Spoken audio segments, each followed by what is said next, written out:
Accommodation in Belgium.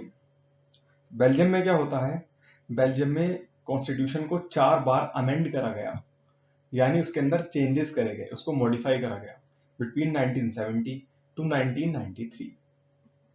तो 23 साल के पीरियड में कॉन्स्टिट्यूशन को 4 बार मॉडिफाई करा गया। अब आप सोच रहे होंगे कि 4 बार मॉडिफाई करने की क्या जरूरत, देखते हैं क्या जरूरत थी। The policy is made by the Belgian leaders to accommodate social diversity in Belgium, is popularly known as Belgian model. तो बेल्जियन लीडर्स ने वहां पे सोशल डाइवर्सिटी को अकोमोडेट करने के लिए जो पॉलिसीज बनाई उनको बेल्जियन मॉडल कहते हैं। So what is the meaning of accommodating social diversity? इसका मतलब है कि एक ऐसा बंदोबस्त करना, एक ऐसा इंतजाम करना, प्रबंध करना कि वहां पे जितनी भी कम्युनिटीज हैं वो सभी फ्रीली और सेफली वहां पे जी सके। So this is accommodating social diversity. तो वहां पे जो बेल्जियन लीडर्स ने जो मॉडल बनाया सभी सोशल डाइवर्सिटी को अकोमोडेट करने का, उसको आप बेल्जियन मॉडल के नाम से जानते हैं। एलिमेंट्स क्या थे बेल्जियन मॉडल के? तो यही जो चीज है वो सबसे ज्यादा इंपॉर्टेंट है। ये चीज क्वेश्चन में भी आपसे पूछ सकते हैं कि what are the elements of the Belgian model, या फिर बेल्जियम ने सोशल डाइवर्सिटी को अकोमोडेट करने के लिए क्या स्टेप्स लिए थे। ये क्वेश्चन बहुत ही फ्रीक्वेंटली, बहुत ही कॉमनली आपके एग्जाम्स में आता है।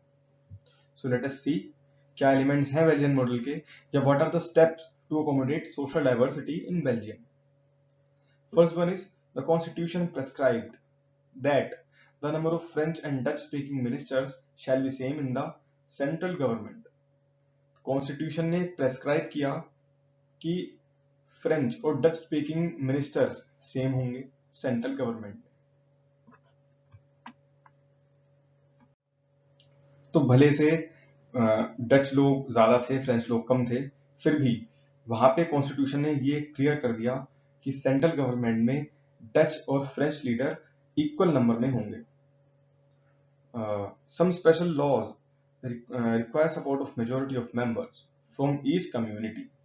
Thus, no single community can make decisions unilaterally. तो अगर आपको वहां पे कोई लॉ पास करना है, बेल्जियम में कोई लॉ पास करना है, तो आपको दोनों कम्युनिटी की मेजोरिटी वोट चाहिए होगी। यानी अगर ऐसा होता है कि जो डच कम्युनिटी है, जो डच लीडर्स हैं, उन्होंने उनकी मेजोरिटी ने सपोर्ट कर दिया और फ्रेंच लीडर्स की मेजोरिटी ने सपोर्ट नहीं करा, तो वो लॉ पास नहीं हो सकता। तो अगर आपको कोई भी लॉ पास करना है तो आपको फ्रेंच और डच दोनों ही लीडर्स की मेजोरिटी वोट चाहिए होगी।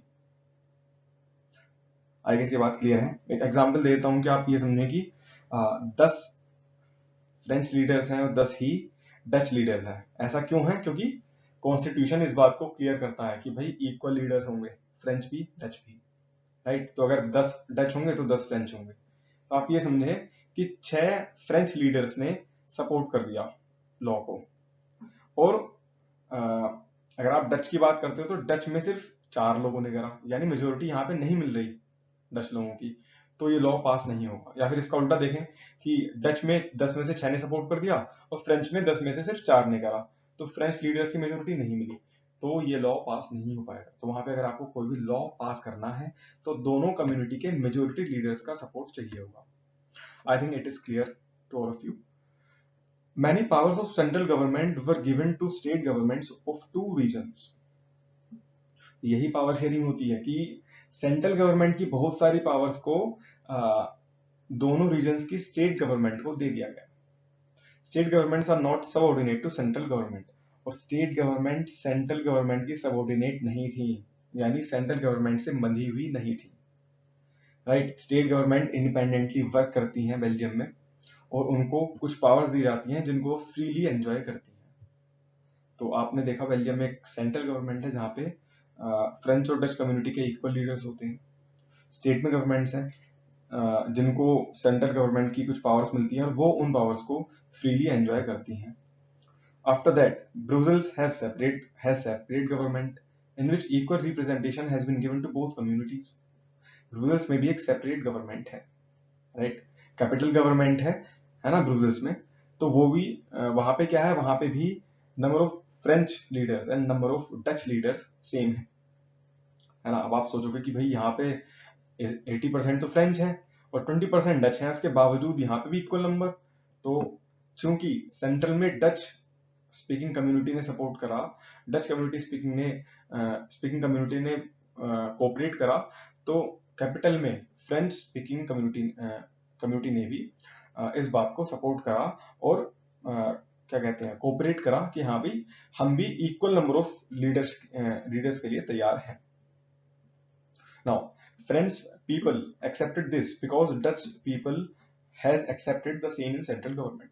क्योंकि डच लोगों ने सेंट्रल गवर्नमेंट में इस बात को एक्सेप्ट करा था, तो फ्रेंच लोगों ने कैपिटल गवर्नमेंट में इस प्रस्ताव को एक्सेप्ट कर लिया। Apart from these, there shall be community governments separately for all linguistic groups.